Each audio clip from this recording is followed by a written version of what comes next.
Dalam satu tank itu 4 atau 5 sendok, dan ini tetap 3 sendok nggak masalah. Jadi kita fokusnya ke berat buah, merah buah. Dan untuk ini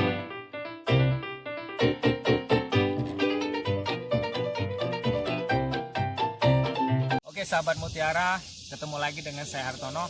Setelah kemarin kita membahas masalah pupuk coran, pupuk dasar, pupuk susulan pada tanaman tomat, apabila kita ingin hasil dari tanaman tomat kita lebih bagus, kita juga ada namanya pupuk foliar atau pupuk semprot. Nah, jadi selain pupuk coran kita juga ada pupuk semprot. Nah, yang pertama yaitu MKP.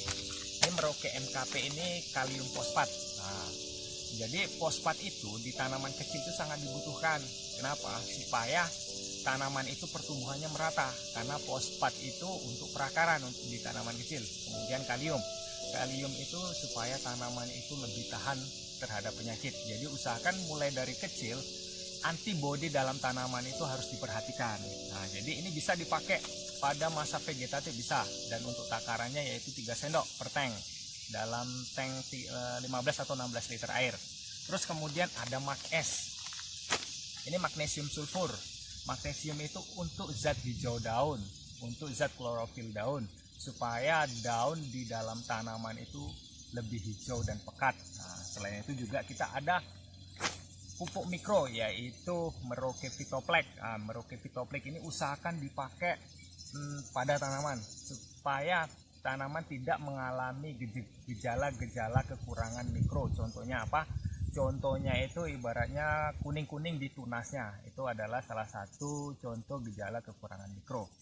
Jadi kalau misalnya untuk pemakaian awal, misalnya 2 minggu setelah tanam Bapak ingin menyemprot pestisida, Bapak bisa masukkan ini, 2 ini, Merauke MKP dan juga Merauke Mag-S. Nah, supaya tanamannya lebih mantap. Nah, terus kemudian setelah tanaman kita mulai besar, otomatis nutrisi yang dibutuhkan juga berbeda. Kita ada namanya Profit Maxi.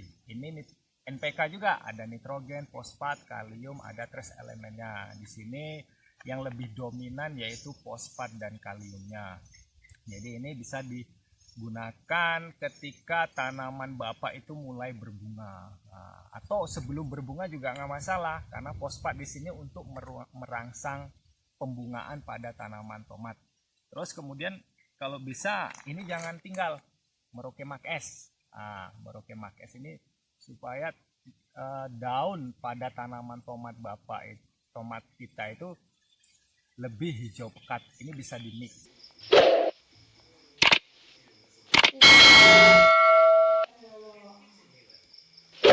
Ini bisa dimix.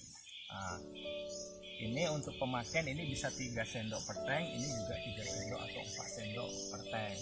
Jadi kita menyemprot itu kita sesuaikan dengan kebutuhan tanaman, dan itu bisa dicampur dengan pestisida. Terus kemudian ketika tanaman kita sudah besar mulai kayak gini, otomatis kita fokus ke pembesaran buah, merah buah, berat buah. Kalau misalnya untuk supaya tanaman tomat kita merahnya lebih mengkilat, terus kemudian bobotnya lebih berat, kita ada namanya Merauke Kalium Mitra. Nah, ini kalium nitrogen di sini. Di sini kaliumnya juga sangat tinggi, yaitu 45%.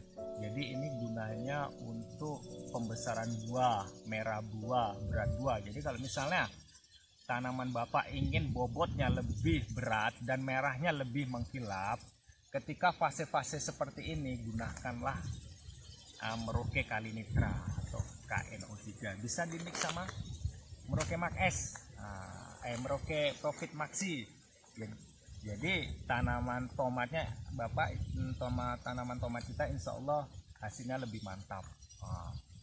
Terus kalau untuk dosis Merauke Kalinitra ini, usahakan dalam satu tank itu 4 atau 5 sendok, dan ini tetap 3 sendok nggak masalah. Jadi kita fokusnya ke berat buah, merah buah. Dan untuk interval penyemprotannya, usahakan setiap Bapak nyemprot, usahakan pakailah pupuk yang saya sebutkan tadi. Dan kalau untuk khusus Merauke Phytoplax ini usahakan jangan sering-sering. Nah, karena kalau misalnya kebanyakan unsur mikro juga mempengaruhi pada tanaman kita. Jadi ini bisa memakainya 10 hari sekali atau 2 minggu sekali pemakaian ini. Dan paling banyak pemakaiannya usahakan 7 atau 8 kali sampai tanaman itu panen. Oke, mungkin itu saja masalah masalah pupuk foliar pada tanaman tomat. Oke, untuk selanjutnya jangan lupa di subscribe video ini untuk melihat video selanjutnya. Oke, terima kasih.